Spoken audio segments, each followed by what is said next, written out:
Criminalistas, bienvenidos a Susurros Ocultos.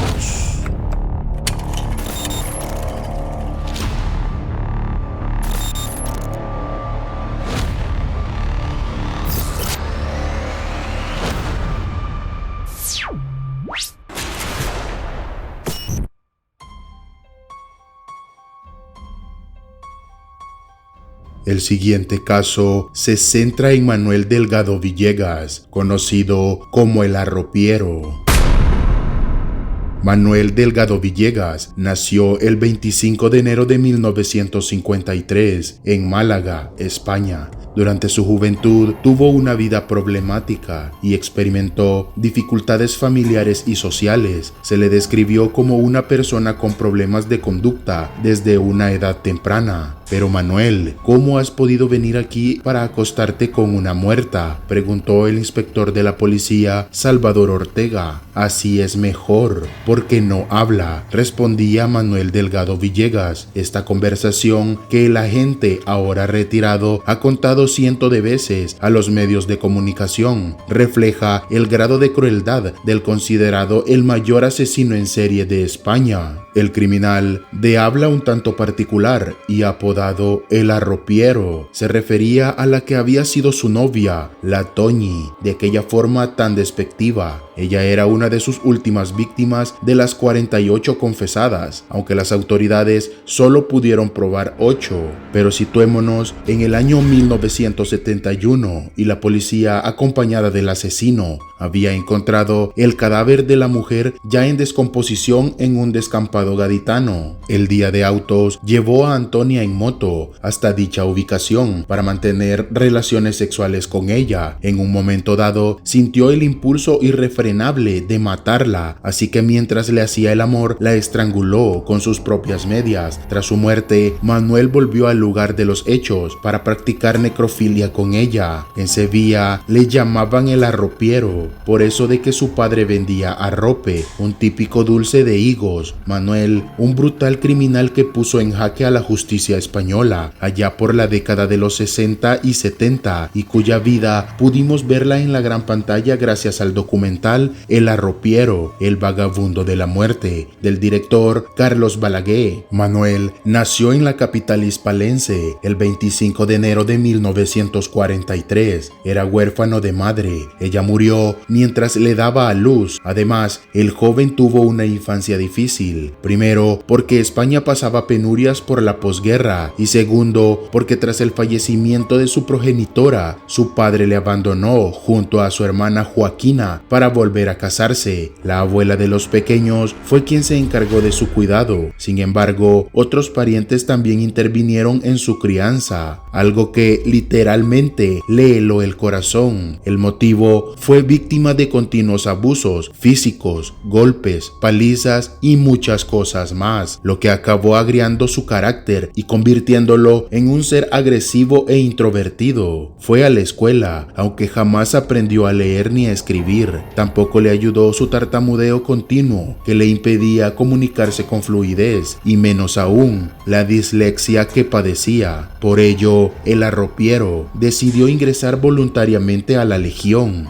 La Legión era una fuerza militar de élite creada en 1920 por el ministro de la Guerra José Villalba. Manuel acababa de cumplir 18 años. Allí aprendió uno de los golpes mortales por el que se hizo famoso y que la policía denominó el golpe del legionario. Este consistía en propinar un fuerte impacto con la mano abierta en el cuello de su víctima. El homicida había hallado su seña de identidad para sus asesinatos. No duró mucho en el ejército. De hecho, hay dos versiones al respecto. Una afirma que Manuel comenzó a consumir marihuana, que después estuvo en proceso de desintoxicación y que debido a esto padeció ataques epilépticos. Por todo ello, fue declarado no apto para el servicio militar. Pero también hay una segunda versión que cuenta que fue el propio Arropiero quien desertó de la Legión. Sea como fuere, tras su salida del ejército, Manuel inició un periplo por España, Francia e Italia. Se dedicó a mendigar, a pedir limosna e incluso llegó a rodearse de prostitutas y a ejercer como chapero en Barcelona. En aquel ambiente tenía éxito y se lo debía a un problema sexual llamado anaspermatismo, es decir, a la ausencia de eyaculación. Este defecto le llevó a practicar sexo de forma continua sin alcanzar el orgasmo, algo muy valorado dentro de ese mundo, y aunque fue detenido en varias ocasiones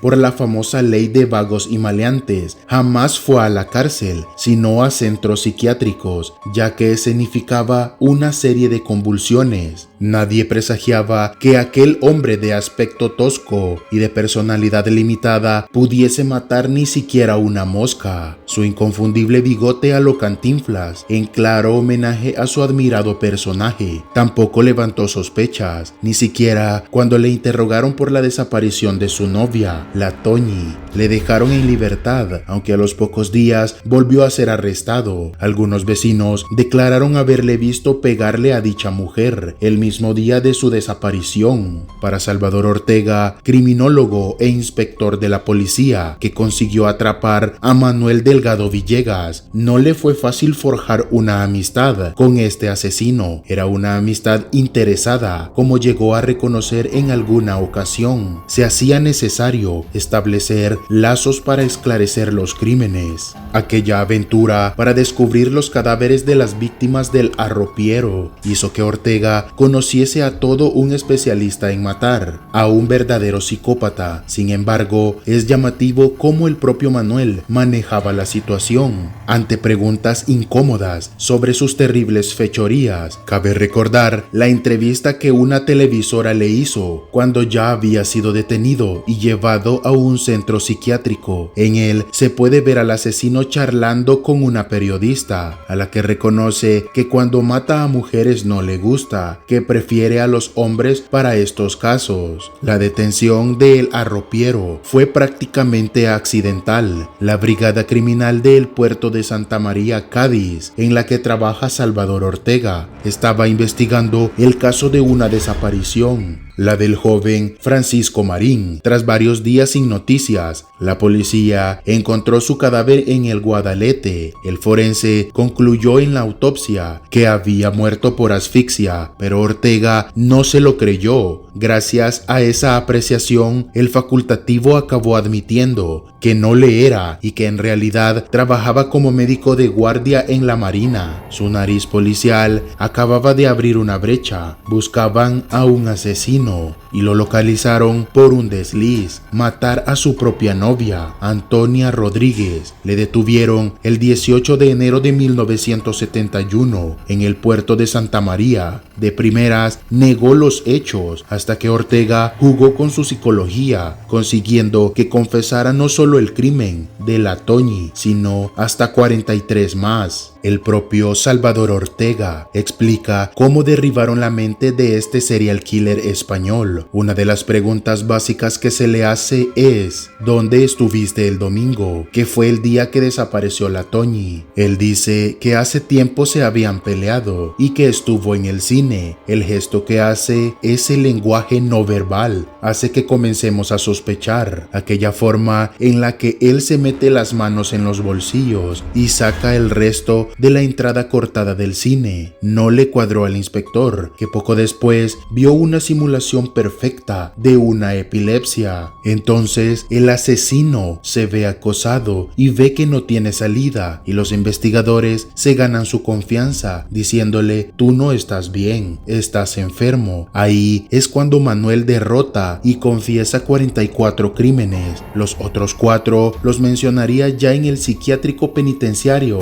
de Carabanchel ante su abogado. El arropiero era un joven cuando comenzó su carrera criminal. Tan solo contaba con 20 años. Hasta 1964, de lo único que podían acusarle era de ejercer como proxeneta y chapero. Pero el 2 de enero de ese año, a Manuel se le cruzaron los cables. Se encontraba en la playa de Llorac, en el Garraf de Barcelona, cuando golpeó con una enorme piedra a un desconocido que dormía. Una vez muerto, le robó la cartera y el reloj y salió huyendo. Descubrieron el cadáver 19 días después, pero tardaron 7 años en demostrar que Villegas era el responsable de aquel terrible suceso. Pasaron 3 años más para que Manuel volviese a matar. Esta vez llegó hasta Ibiza, donde atacó a una estudiante francesa de 21 años llamada Margaret Helene. La joven, que se encontraba bajo los efectos del LSD y que se había quedado dormida en un chalet abandonado, intentó repeler el ataque sexual, pero finalmente el arropiero la acabó violando y asesinando. Aunque se le atribuyeron 48 asesinatos, tan solo pudieron probarse 8. Dada la complejidad de los casos, no había pruebas suficientes, ni tampoco testigos. Faltaron acusaciones particulares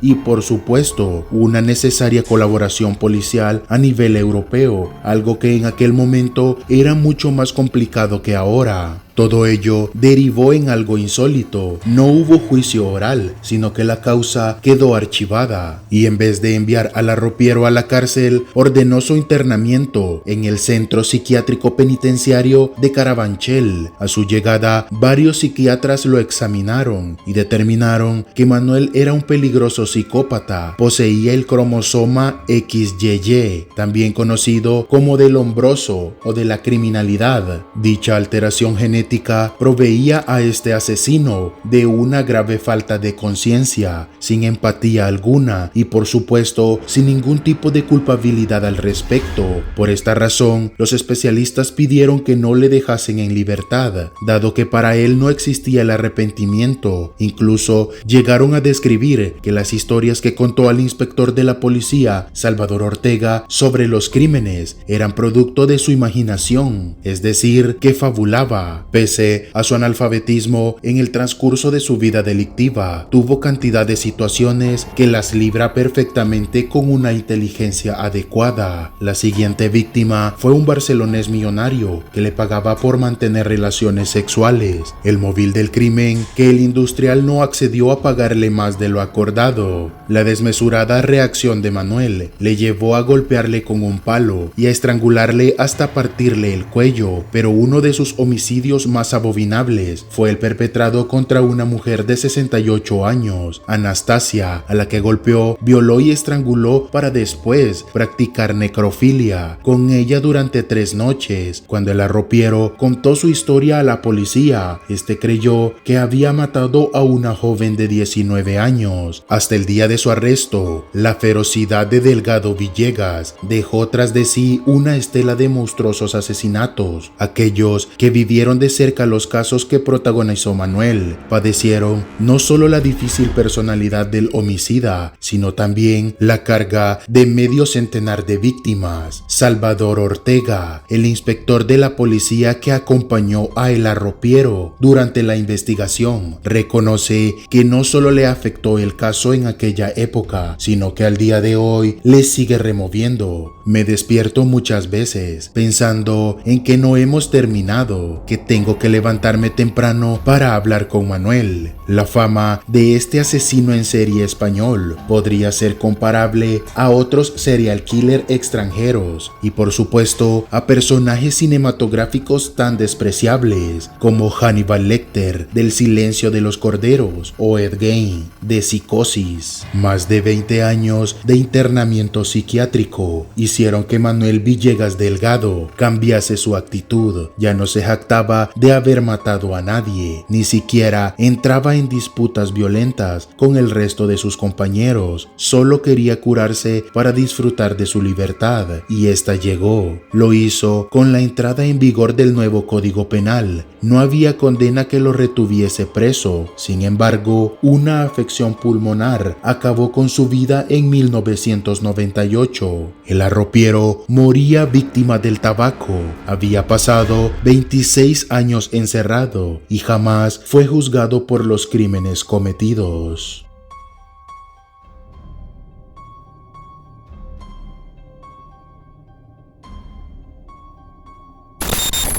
Bueno, estimado público, fue un placer estar con ustedes, agradeciéndoles su compañía y el interés que muestran por cada uno de los casos de este canal. Si aún no estás suscrito, es el momento de hacerlo. Comparte y activa la campanita para llegar a más personas. Recuerda que de esta manera nos estás apoyando. Gracias por su tiempo y esperando que estén de lo mejor. Esto es Susurros Ocultos.